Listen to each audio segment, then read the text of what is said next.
Hello and welcome back to SpaceBourne 2. Today, the developer has released the 1.6.0 update, which includes a much requested feature. This update builds up foundations for the next few updates and brings in the first iteration of a large ship with interior. When first opening the game on a node save, your galaxy will be updated to adequate it to the new changes introduced in 1.6.0. There were some changes and additions under the hood, and part of it is the foundations of the future trading system that will be coming soon. Stations themselves were updated, new stations were added to the galaxy, and the AI factions were also internally changed. All these changes required to regenerate the galaxy in order to keep old save files compatible, especially due to around 400 new stations being added to the map. If you're a veteran player, you will lose all of your territory and stations, except for the capital station and its upgrades. That is, if you already built one.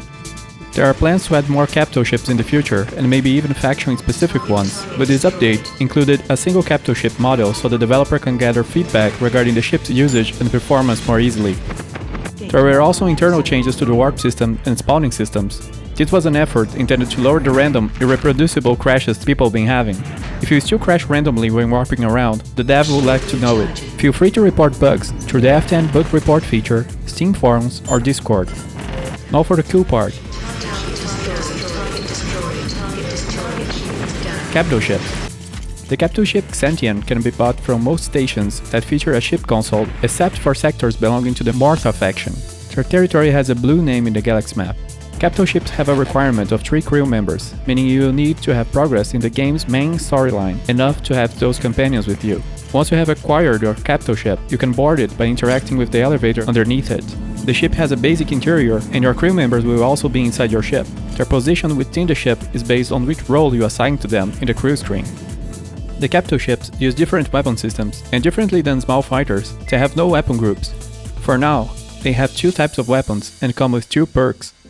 Big cannons are the main guns of capitals. They can do extreme damage, but they are slow to fire and can be very inaccurate. They are better used against large targets, such as enemy stations. Hitting a small fighter with a big cannon barrage can be devastating.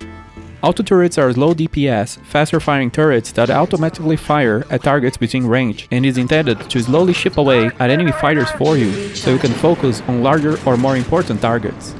Capital ships also come with their own unique perks, and they have no missile slot, since they have a cluster barrage perk, which launches multiple guided missiles toward enemies. There's also the distortion charge perk, which creates an EMP explosion, which slows enemy ships and deal damage over time for a short while.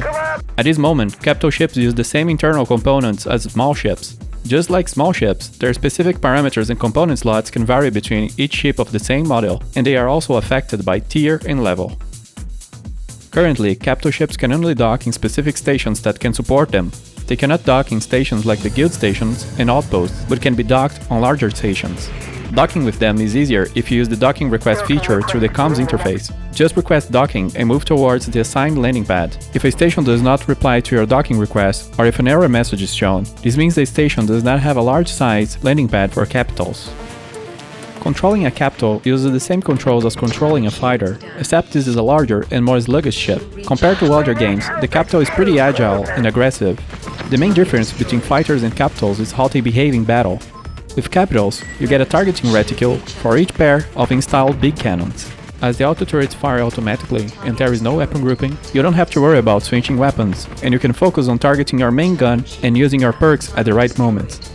Exclusive to capital ships is the free aim mode, activated by pressing the right mouse button by default. In this mode, you can move the mouse to rotate the camera and your cannons freely. Using this in conjunction with the cruise control function, activated by pressing caps lock by default, allows a gameplay style similar to other space games that feature larger ships.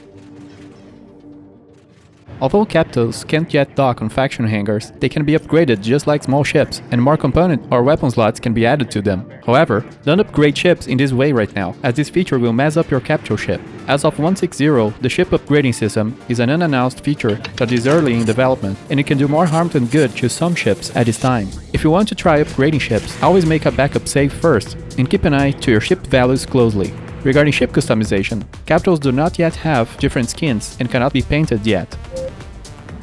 Note that everything related to capital ships and their balancing can be subject to change in the future. The capital ship's design philosophy currently indicates that it is intended to fight larger targets, as it has many disadvantages when dealing with smaller ships like fighters and drones, so your own fighter escort may be recommended when dealing with too many fighters.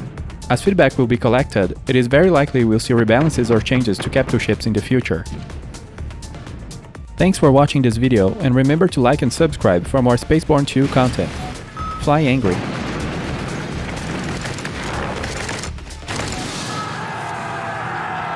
And we'll be on deck.